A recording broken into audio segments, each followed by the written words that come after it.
ایران کے مذہبی رہنما آیت اللہ روح اللہ موسوی خمینی 3 جون سن 1999 کو فوت ہوئے۔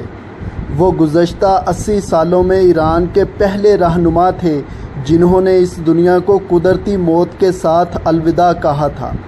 ان سے پہلے ایرانی حکومت کے سربراہوں کو یا تو جلا وطنی کی اذیتوں کا سامنا کرنا پڑا تھا یا ان کا قتل ہوا تھا۔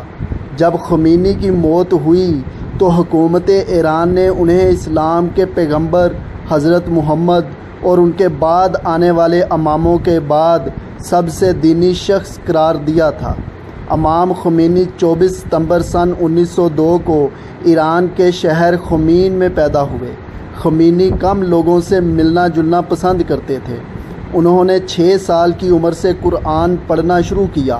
بعد میں انہوں نے قم شہر میں سکونت اختیار کرنے کا فیصلہ کر لیا۔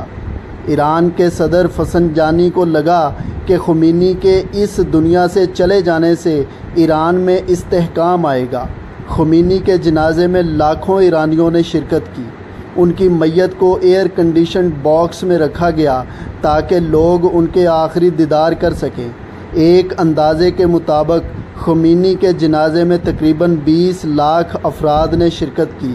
اس وقت ہجوم اتنا زیادہ تھا کہ تہران کی فائر بریگیڈ کو لوگوں پر پانی کی بارش کرنی پڑی تاکہ وہ گرمی اور دم گھٹنے سے بے ہوش نہ ہو جائیں۔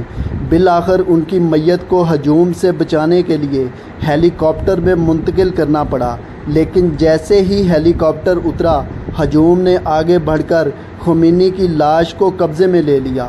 لوگوں میں ان کے سفید کفن کا ٹکڑا حاصل کرنے کا مقابلہ شروع ہو گیا تاکہ وہ اسے یادگار کے طور پر اپنے پاس رکھ سکیں۔ ایرانی میڈیا نے بتایا کہ خمینی کو سپرد خاک کیے جانے کے دوران تقریباً 10,000 افراد زخمی ہوئے اور درجنوں کو جان سے ہاتھ دھونا پڑا۔